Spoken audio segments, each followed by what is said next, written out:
আপনি তো অনেক আমল করেন সময় করে, অনেক ভালো ভালো কাজ করেন সময় করে, এটাও তো একটা ভালো কাজ, এটার জন্য একটা সময় বের করেন। বরং এই ভালো কাজটা সমাজ থেকে বিদায় হয়ে গেছে, হারিয়ে গেছে, বিলুপ্ত হয়ে গেছে, এটাকে পুনর্জীবন দেওয়ার জন্য, পুনঃপ্রতিষ্ঠা করার জন্য, এটাকে সমাজে প্রচলন দেওয়ার জন্য আপনি যদি রাস্তায় নামেন, তো ঘরে বসে আপনি অনেক আমল করে যে সওয়াব পাচ্ছেন, এর কারণে সওয়াব তার চেয়ে বেশি পাবেন, বিকজ এটার মাধ্যমে একটা হারানো জিনিস পুনরায় প্রতিষ্ঠা হবে। ইমানের সবচেয়ে সাধারণ এবং সর্বনিম্ন পর্যায়ের শাখা, সর্বশেষ শাখা হলো পথ পরিষ্কার করা। মানুষের চলাচলের পথে এমন কিছু যদি পড়ে থাকে যা দিয়ে মানুষের কষ্ট হতে পারে, অসুবিধা তৈরি হতে পারে, তাহলে সেটা পরিষ্কার করা। এই হাদিস আজকের পৃথিবীর যে বাস্তবতা আছে এর দিকে তাকালে আমরা দেখতে পাবো যে এটি আমাদের জীবনের সাথে, আমাদের সমাজের সাথে এত বেশি রিলেভেন্ট, এত বেশি প্রাসঙ্গিক, এত বেশি আমাদের জীবনের সাথে সম্পৃক্ত মনে হবে। আজ পৃথিবীতে যে পরিবেশ বিপর্যয় দেখা দিয়েছে, আজ আমরাই আমাদের কৃতকর্মের মধ্য দিয়ে পৃথিবীকে যে বাস অনুপযুক্ত করে ফেলছি। আমরা আমাদের দুহাতের কামাই দিয়ে আমাদের বসবাসের প্রিয় শহরটাকে পৃথিবীর সবচাইতে দূষিত শহরে পরিণত করেছি। এই রকম একটা বাস্তবতায় যেন নবীজি আজকের সমস্যা, আজকের সংকটের সমাধানের জন্যই যেন এই হাদিসটি বলেছেন। এতটা জাজ্জল্যমান, এতটা শাশ্বত এবং এতটা আজকের সময়ের সাথে প্রাসঙ্গিক মনে হয়। কোরআন এবং হাদিসের যে মিরাকলিক দিক আছে, কোরআন এবং হাদিসের যে বিশেষত্ব আছে, এর যে অলৌকিকত্ব আছে, এর ভিতরে অন্যতম একটি হলো কোরআন এবং হাদিসের অনেক নির্দেশনা আছে যেগুলো 1450 বছর আগে আমাদের কাছে এসেছে, নাজিল হয়েছে নবীজির মাধ্যমে, কিন্তু 1500 বছর প্রায় পার হওয়ার পরও কোরআন হাদিসের সেই নির্দেশগুলো, সেই নির্দেশনাগুলো আজও আমাদের সামনে শাশ্বত, জাজ্জল্যমান মনে হয় যে আজকের প্রেক্ষাপটে যেন সেটি নাজিল হয়েছে এবং সবচেয়ে বেশি প্রাসঙ্গিক। প্রিয় ভাইরা আমার, পথ পরিষ্কার করা, এটাকে নবীজি বলেছেন ঈমানের অঙ্গ। আপনি একটু যদি চিন্তা করেন, আজ থেকে 1450 বছর আগে মানুষের চলাচলের পথগুলো আজকের মতো এত নোংরা হওয়ার কোনো স্কোপ ছিল না। আজ থেকে 1450 বছর আগের সমাজ বাস্তবতায় রাস্তাঘাটে ময়লা আবর্জনা, চিপসের ঠোঙ্গা, তারপরে ডাবের মালা, যত রকমের বিষয় পড়ে থাকতে পারে যেগুলো মানুষের নানা কারণে কষ্টের কারণ হয়, পরিবেশ বিপর্যয়ের কারণ হয়, এগুলো কি আগে ছিল? এখন এগুলো পৃথিবীতে দেখা দিয়েছে। কোরআন এবং হাদিস আমাদেরকে আদেশ নিষেধ করার যে ধারা, সেটা তো বহু আগেই বন্ধ হয়ে গেছে। নবীজির বিদায় মানেই হলো কোরআন এবং হাদিসের চ্যাপ্টার ক্লোজ। তাহলে আজ পৃথিবীতে যে বিপর্যয় দেখা দিয়েছে, পরিবেশ যে দূষিত হয়ে গেছে, এই সমস্যার সমাধান কিভাবে হবে? আজকের প্রেক্ষিতে নতুন করে কোনো আয়াত নাজিল হওয়ার সুযোগ আছে না শেষ? আজকের সমস্যার সমাধানে নবীজির নতুন কোন হাদিস আসার সুযোগ আছে? কিন্তু এটাই হলো মিরাকল, এটাই হলো অলৌকিকত্ব, এটাই হলো নবীজির মুআজিজা যে 1450 নয়, 4500 বছরও যদি পৃথিবী টিকে থাকে এবং 4500 বছর পর যদি পৃথিবীতে কোনো বিপর্যয় দেখা দেয়, কোনো সংকট দেখা দেয়, আপনি সেটার জন্য কোরআন এবং হাদিসে গাইড খুঁজে পাবেন। এটা হলো কোরআনের মিরাকল, হাদিসের মিরাকল। দেখুন, 1450 বছর আগের পৃথিবীতে আজকের মতো এরকম প্লাস্টিকের ব্যবহার ছিল না। যত্রতত্র ময়লা ফেলা, এই যে টিস্যু ফেলা, টিস্যুই ছিল না, ফেলবে কোত্থেকে? কিন্তু তখন নবীজি বলে রেখেছেন ইমাতাতুল আযা আনিত তারিক, মানুষের চলাচলের পথে কষ্টদায়ক কোনো কিছু যদি পড়ে থাকে, যেটা পরিবেশ নষ্ট করতে পারে, মানুষের অসুস্থ হওয়ার কারণ হতে পারে, কষ্ট পাওয়ার কারণ হতে পারে, সেগুলো যদি তুমি রাস্তা থেকে তুলে নির্দিষ্ট জায়গায় বিনে, ময়লা ফেলানোর জায়গায় এটা যদি ফেলো বা রাস্তাকে পরিষ্কার করে দাও, ক্লিন করে দাও, এটাকে যদি মানুষের চলাচল উপযোগী করে দাও, তাহলে এইটা হবে তোমার ঈমানের অঙ্গ, ঈমানের পার্ট, তুমি যে মুসলমান তার প্রমাণ, এবং এটা একটা নেক আমল, এর মাধ্যমে তোমার আমল একটা সওয়াব লেখা হবে। দেখুন, আমরা সবাই আশা করি যারা শহরে বসবাস করি, শহর ব্যবস্থাপনা, নগর ব্যবস্থাপনা এবং নগরের বাসিন্দাদের সুবিধা অসুবিধার দিকগুলো দেখার জন্য নির্দিষ্ট অথরিটি আছে। তাদের কাজ এগুলো পরিষ্কার করা, এগুলো ক্লিন করা, এই সব কিছু দেখভাল করা। ইসলাম আমাদেরকে বলে তারা তাদের দায়িত্ব তো পালন করতেই হবে, সেই জন্য তারা জবাবদিহি আল্লাহর কাছে, বান্দার কাছে, উভয়ের কাছে করবে। কিন্তু একই সাথে একজন মুসলমান হিসাবে আমার নৈতিক দায়িত্ব পথ পরিষ্কারের অভিযানে সামিল হওয়া। এই যে ভলান্টিয়ারি সার্ভিস, এই ভলান্টিয়ারি সার্ভিস বা স্বেচ্ছা সেবা দেওয়ার মানসিকতা যদি প্রত্যেক মুসলমান লালন করেন, তাহলে মুসলমান সমাজে কি পরিবেশ দূষিত হওয়ার কোনো কারণ থাকতে পারে? কিন্তু আমরা বেশিরভাগ মুসলমানই এই ব্যাপারে বড় বেশি উদাসীন।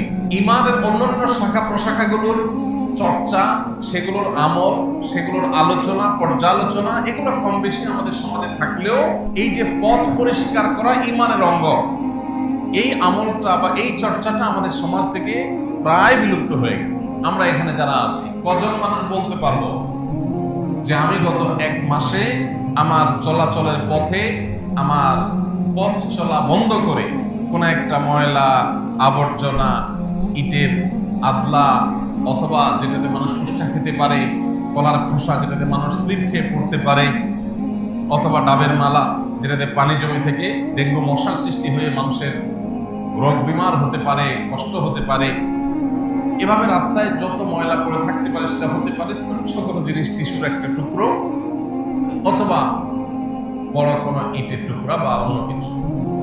এই ময়লা গত 1 মাসে আমি তুলে এটাকে নির্দিষ্ট ময়লা ফেলার জায়গা একটু দূরে হলো সেখানে নিয়ে তারপরে ফেলে দিয়েছি। এই কাজটা আমরা করেছি গত 1 মাসে অন্তত একবার। এরকম মানুষ কয়জন আছে এখানে? 2-4 জন আছে। বাসার সামনেরটার কথা বলি নাই, কিন্তু বাসার সামনের, নিজের বাড়ির সামনের জায়গাটা নিজের পরিষ্কার করা লাগে। এটা তো আমরা অনেকে করি মাশাআল্লাহ।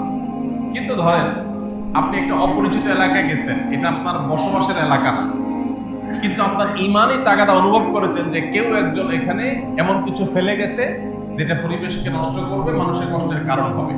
আপনি গাড়িটা থামিয়ে অথবা পথ চলা বন্ধ করে সেটাকে তুলে একটা পলিথিনে রেখে এরপর নির্দিষ্ট জায়গায় সেটাকে ফেলে দিলেন। এই কাজটা আমাদের সমাজে বেশিরভাগ মানুষ আমরা কখনোই করি না। আমরা অনেক ভালো কাজ করি, আমরা সুবহানাল্লাহ, আলহামদুলিল্লাহ পড়ি, আমরা জিকির আজকার করি, আমরা টুকটাক দান সাদাকাও করি, আমরা মাশাআল্লাহ অনেক ভালো কাজ করি। কিন্তু এই ভালো কাজটার প্রচলন আমাদের সমাজে, আমরা ঢাকায় যত মানুষ বসবাস করি, কোটি মানুষের এই শহর, 1 বিন্দু পরিমাণ রাস্তায় ময়লা থাকার কথা নয় যদি আমরা সবাই আমাদের ইমানি দায়িত্বটা পালন করি। ইমানি দায়িত্বটা যদি আমরা পালন করি, তাহলে সেক্ষেত্রে সংশ্লিষ্ট ডিপার্টমেন্টগুলো ক্লোজ করে দিয়ে বা তাদের অন্য কোনো কাজ দিয়ে তাদেরকে এই দায় থেকে মুক্ত দেয়া লাগতো, কারণ রাস্তায় ময়লাই নেই, তারা পরিষ্কার হয়ে করবে। প্রিয় ভাইয়ের আমার, আজ ইসলামের এই সৌন্দর্য, এটা যদি আমরা আমাদের আমলের মাধ্যমে ফুটিয়ে তুলতে পারতাম, প্রকাশ করতে পারতাম, তাহলে অন্য ধর্মাবলম্বী যারা পরিবেশ রক্ষা করার জন্য যারা গলত ধর্ম হয়ে যাচ্ছে, যারা প্রতিনিয়ত স্ট্রাগল করছে পরিবেশ বিপর্যয়ের হাত থেকে পৃথিবীকে রক্ষা করবার জন্য, আজ ইসলামের মধ্যেই তার সমাধান তারা পেত। আপনারা অনেকেই জেনে থাকবেন, আজকের পৃথিবীর সবচেয়ে বেশি বাজেট যে খাতের জন্য রাখা হয় গোটা বিশ্বব্যাপী, সেটির নাম হলো পরিবেশ রক্ষা। পরিবেশ সুরক্ষার জন্য সবচেয়ে বেশি বাজেট রাখা হয়। এই পরিবেশ মানুষই নষ্ট করেছে, যারা নষ্ট করেছে তারাই আবার সুরক্ষার জন্য স্লোগান তুলছে। বাট একজন ইমানদারকে নবী করিম সাল্লাল্লাহু আলাইহি ওয়াসাল্লাম এমন দায়িত্বশীল হতে পারে যে সে পরিবেশ রক্ষা করার দায়িত্ব তো পালন করবে নিজে, অন্য কেউ যদি পরিবেশকে বিপর্যস্ত করতে চায়, সে সেটার হাত থেকে সমাজকে উদ্ধার করার জন্য ভূমিকা রাখবে। আর কোনো সমর্থন না থাকুক, সে রাস্তা পরিষ্কার করার অভিযানে নেমে যাবে। ভাইয়ের আমার, সময় এসেছে আমাদের মসজিদের ইমাম সাহেবদের নেতৃত্বে, মসজিদের নিয়মিত মুসল্লি তরুণদের নেতৃত্বে এই সমস্ত সামাজিক অভিযানগুলো পরিচালনা করা। দিনে একটা সময় ফজর নামাজের পর কিছু সারের বস্তা নিয়ে, কিছু স্বচ্ছ পলিথিন নিয়ে আমরা যদি মসজিদের এরিয়াটাকে পরিচ্ছন্ন করার অভিযানে নেমে যাই, তাহলে অটোমেটিক বহু মানুষ রাস্তাঘাটে যা তা ফেলে পরিবেশ নষ্ট করা, ড্রেনেজ সিস্টেমকে থমকে দেওয়া, আরো যত রকমের অপকর্ম মানুষ করে, সেগুলো এমনিই বন্ধ হয়ে যাবে। মানুষ যখন দেখবে যে না, মসজিদের গণ্যমান্য ব্যক্তিবর্গ, একজন পদস্থ কর্মকর্তা, একজন শিক্ষিত তরুণ, স্বয়ং মসজিদের ইমাম খতিব সাহেব যখন রাস্তা পরিষ্কারের অভিযানে নেমে গেছেন, তাহলে আমি তো রাস্তায় টিস্যু ফেললে চলবে না, আমি তো যেখানে সেখানে ময়লা ফেললে চলবে না, মানুষ এমনিতেই সচেতন হবে, দায়িত্বশীল হবে, সমাজটা সুন্দর হবে, আমরা সুস্থ থাকবো ইনশাআল্লাহ। ভাইরা আমার, সমাজ থেকে বিলুপ্ত হয়ে যাওয়া একটা আমল পথ পরিষ্কার করা, রাস্তা পরিচ্ছন্ন রাখা, এটা ঈমানের অঙ্গ। অতএব এই বিলুপ্ত হওয়া আমলটাকে আমরা যদি পুনর্জীবন দেওয়ার চেষ্টা করি, তাহলে সেক্ষেত্রে আমাদের দেখা দেখি অনেকেরই বিবেক জাগ্রত হবে, অনেক মানুষ এটার উপরে আমল করবে। এতে একদিকে আমার ঈমান রক্ষা হবে, আল্লাহর কাছে আমি রিওয়ার্ড এবং সওয়াব লাভ করব, অপর দিক থেকে আমাদের পরিবেশ সুন্দর হবে এবং তার পাশাপাশি অন্য ধর্মাবলম্বীরা বুঝতে পারবে সকল সংকটের সমাধান ইসলামে আছে। অতএব এই আমলটা অনেকে হয়তো আজকে নতুন করে শুনেছি যে রাস্তায় কোনো ময়লা আবর্জনা কোনো মানুষের কষ্টের কারণ হতে পারে এমন কোনো কিছু পড়ে থাকলে সেটাকে তুলে পরিষ্কার করা, এটা ঈমানের দাবি। আপনি যদি মুসলমান হয়ে থাকেন তাহলে আপনি এটা দেখে সাধ্যে সুযোগে থাকলে আপনি সেটাকে পরিষ্কার করবেন, এই ভূমিকা আপনার মধ্যে থাকতে হবে। সব সময় সব ময়লা আপনি পরিষ্কার করতে পারবেন না, কিন্তু আপনার মধ্যে মেন্টালিটি থাকতে হবে যে আমি ট্রাই করব, চেষ্টা করব, আমি অ্যাপ্রোচটা করবো অন্তত পরিষ্কার করার। এতে আমার ইজ্জত যাবে না, এতে আমার সম্মান নষ্ট হবে না। বাহ্যিক দৃষ্টিকোণ থেকে সেলফিশ এই পৃথিবী, স্বার্থপর এই দুনিয়াতে মানুষ থুতু ফেলতেও চিন্তা করে আমার লাভটা কোন জায়গায়। অতএব আননোন কোন রোডে রাস্তাঘাটে কেউ হয়তো এখানে এসেছেন জুমা পড়ার জন্য দূর থেকে, তিনি চিন্তা করবেন এই রাস্তা পড়ে আছে ময়লা আবর্জনা বা কোনো ক্ষতিকর কষ্টদায়ক কিছু, এটা পরিষ্কার করার কি ঠেকা আমার পড়েছে, এটা তো আমার বাসার সামনের রোড না, এলাকার মানুষ বুঝে পড়বে। কিন্তু ঈমানের দাবি হলো না আমার সামনে পড়েছে, যদি আমার হাতে সময় থাকে, যদি আমার বিশেষ কোনো তাড়া না থাকে, তাহলে আমি আমার বেস্ট পরিচ্ছন্ন করার ট্রাইটা করব। তাহলে বিলুপ্ত হওয়া এই আমলটাকে আমরা পুনর্জীবন দেওয়ার চেষ্টা করতে পারি কিনা বলেন ভাইরা আমার। বিলুপ্ত হওয়া আমলগুলোকে সমাজে পুনর্জীবন দেওয়ার যে বিশাল বড় ফজিলত এবং উপকারিতা রয়েছে সেটা আমরা হয়তো অনেকেই জানি। নবীজি সাল্লাল্লাহু আলাইহি ওয়াসাল্লাম বলেছেন, কেউ যখন সমাজে কোনো ভালো কাজের প্রচলন দিবে, সে শুরু করেছে, তার দেখা দেখে আর অনেকে শুরু করেছে। এই কাজটা যদি কেউ করে, মান সান্না সুন্নাতান হাসানাতান ফালাহু আজরুহা ওয়া আজরু মান আমিলা বিহা, তাহলে তার দেখা দেখি যত মানুষ এই ভালো কাজ করবে, সমাজে এই ভালো কাজের প্রচলন যখন শুরু হয়ে যাবে, সবাই ভালো কাজ করে যে পরিমাণ সওয়াব রিওয়ার্ড বিনিময় আল্লাহর কাছ থেকে পাবে, যে শুরুটা করে দিয়েছে, সমাজে এই অভ্যাস গড়ে তুলেছে, মানুষের এই ফ্লোটা তৈরি করেছে, এই স্রোত সৃষ্টি করেছে, আল্লাহ তাআলা তাকে সবার সমপরিমাণ সওয়াব তার আমলনামায় বোনাস হিসেবে দিবেন। তাহলে আমরা আজ থেকে পথ পরিষ্কার ঈমানের অঙ্গ, এই হাদিসকে মাথায় রেখে আমরা পথ পরিষ্কার অভিযান নামতে পারি কিনা বলেন। আমাদের বাচ্চাদেরকে তো আমরা অনেক কিছুই শিখাই, অনেকে ভোগ বিলাস, বাচ্চাদেরকে আরাম আয়েশ, এগুলো আমরা শেখাই, কিন্তু বাচ্চাদেরকে আমরা স্যাক্রিফাইস খুব কমই শিখাই। আপনার সন্তান যদি দেখে যে আপনি নিজে রাস্তায় উপর হয়ে পরিষ্কার অভিযানে নেমেছেন, আপনার ছেলে কিন্তু টিস্যুটা দিয়ে মুখ মুছে রাস্তায় ফেলতে তার বিবেকে বাধা দিবে, কারণ সে তার বাবাকে দেখেছে আরেকজনের টিস্যু পরিষ্কার করতে, সো সে ফেলবে না। আপনি যদি নিজে অন্যের ফেলা চিপসের ঠোঙ্গা আপনি যদি তোলেন, সেটা তুলে নির্দিষ্ট বিনে নিয়ে ফেলে দেন, আপনার বাচ্চা এটা দেখার পর সে শিখবে না এটা রাস্তায় ফেলতে হয়। মুখে আপনি আপনার বাচ্চাকে 100 বার ওয়াজ করে যে কাজ হবে, একবার আপনি যদি নিজে কাজটা করেন তার চেয়ে বেশি কাজ হবে। সমাজটাকে সুন্দর করার জন্য ইসলাম আমাদেরকে যা দিয়েছে, শুধু সেগুলো যদি আমরা ধারণ করি, আজকে বিশ্ব স্বাস্থ্য সংস্থার নসিহত আমাদের শোনা লাগে না। আজকে বিশ্বের ফিলিস্তিনে মানুষের রক্ত নিয়ে হোলি খেলা করা এবং সেই হোলি খেলা দেখা মানুষগুলোর কাছ থেকে আমাদের মানবিকতার সবক নেওয়া লাগতো না যদি আমরা ইসলামটাকে ধারণ করতে পারি। এই জন্য ভাই, আমরা আমাদের ঈমানি তাগাদা থেকে, ঈমানের দাবি থেকে আমরা ইনশাআল্লাহ মাঝে মধ্যে যখন আল্লাহ সুযোগ দিবেন পথ পরিষ্কার অভিযানের নাম ইনশাআল্লাহ। আপনার ছেলে মেয়েদেরকে নিয়ে, বাচ্চাদেরকে নিয়ে আপনি যদি শুক্রবারে বন্ধের দিন একটু বের হয়ে যান, চলো বাবা আমরা আজকে একটু পথ পরিষ্কারে নামব। কি হবে বাবা পথ পরিষ্কার করলে? পথ পরিষ্কার করা এটা আমাদের ঈমানের অঙ্গ। এতে একদিকে আমার ঈমানের নার্সিং হবে, অপরদিকে আমার আমলনামাতে অ্যাকাউন্টে আল্লাহ তাআলা বিপুল পরিমাণ সওয়াব দিবেন। আবার মানুষের উপকার করছি, পরিবেশ রক্ষা করছি, আল্লাহর সবচেয়ে প্রিয় পাত্র সে, যত বেশি মানুষ উপকার করে সেই কাজটা হবে। একই সাথে অন্য ধর্মাবলম্বীরা ইসলামের সৌন্দর্য দেখবে, ইসলাম শুধুমাত্র নামাজ রোজার কথা বলে না, ইসলাম মানুষের উপকার করার কথা অনেক জোরালো ভাবে বলে। 1450 বছর আগে নবী পরিবেশ রক্ষার জন্য যে আমাদেরকে রোড ম্যাপ দিয়ে গেছেন, সেই রোড ম্যাপ যদি আজও আমরা ফলো করি, পৃথিবীর চেহারা পরিবর্তন হয়ে যাবে। আমার এই শহর আর পৃথিবীর দূষিত শহরের তালিকায় থাকবে না যদি আমরা মুসলমান হয়ে যাই, আর কিছু লাগবে না। যদি ইসলাম এবং ঈমানের দাবি পূরণ করি, তাহলে এই চেহারা শহরের পরিবর্তন হতে আর কিছু প্রয়োজন হবে না। আমরা যদি আমাদের পরিবারের বাচ্চা কাচ্চাদেরকে নিয়ে অনেক কিছুই তো করি। বাচ্চা কাচ্চাদেরকে নিয়ে আপনি ঘুরতে যান পার্কে, আপনি ঘুরতে যান কোনো বিনোদন স্পটে, হালাল বিনোদন করা ইসলামে নিষেধ না করেন, কিন্তু মাঝে মধ্যে তাদেরকে নিয়ে একটু পথ পরিষ্কারের জন্য নামেন। আলহামদুলিল্লাহ, মাঝে মধ্যে আমার এই তৌফিক হয়েছে। আমি আপনাদেরকে অনুপ্রাণিত করতে চাই, আপনি যদি আপনার বাচ্চাদেরকে নিয়ে কোনো রাস্তাঘাট, আশেপাশে, বাসার আশেপাশে যেখানে সুযোগ পান সেখানে পরিষ্কারের জন্য নেমে যান, একটা পলিথিন নিয়ে বাপ বেটা সবাই, নিশ্চয়ই অন্যরা দেখে শিখবে যে বাপ বেটা তারা নেমে গেছে, নিশ্চয়ই এটা একটা ভালো কাজ। তাহলে আমরা হারিয়ে যাওয়া এই আমলটাকে পুনর্জীবন দেওয়ার চেষ্টা করবো তো ইনশাআল্লাহ।